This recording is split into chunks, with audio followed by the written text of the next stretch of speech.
Remember the Colonial Pipeline cyber attack, which disrupted fuel supplies for a while? Well, the company which first flagged that has released a new report saying that Southeast Asian telecommunication networks are being used by hackers for espionage purposes. And they say the tactics being used and the groups the attacks are traced to point to China as the perpetrator. Well, for more, let's bring in the company behind the report. Lior Div, the chief executive of Cybereason, now joins me.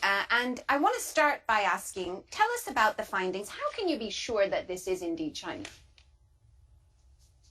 So basically, we're tracking those groups for many, many years. I think that the first indication that we managed to collect was dated back to 2017. And in our job, basically what you're doing, you're collecting a lot of pieces of information. And eventually, after seeing many, many attacks conducted, you can create almost a signature of a pattern of how the hackers are operating. And after showing these patterns on many, many occasions, you can tie it back and say, this is the right attribution. In this case, it was fascinating to see that we managed to identify 3 distinct groups that actually correlated to the Chinese government that was working on a single attack together. That's the first time that we see something like this. Yeah, but we know that a lot of countries engage in cyber espionage. So even if this is true, does China pose a bigger threat than other countries? And if so, why? Yeah, I think that China in general basically decided to create an ability for them to collect data and information.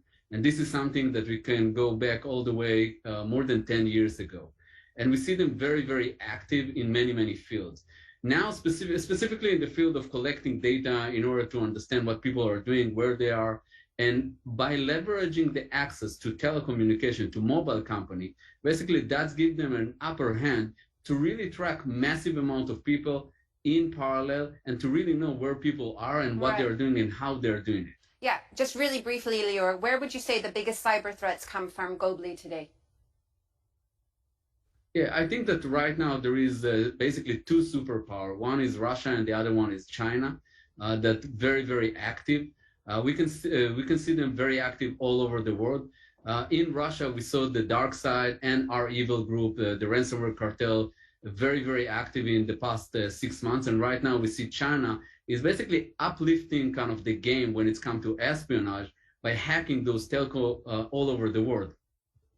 Lior Div there, the chief executive of Cybereason from Boston. Thank you so much for joining us on Asia Business Report. Now, quickly,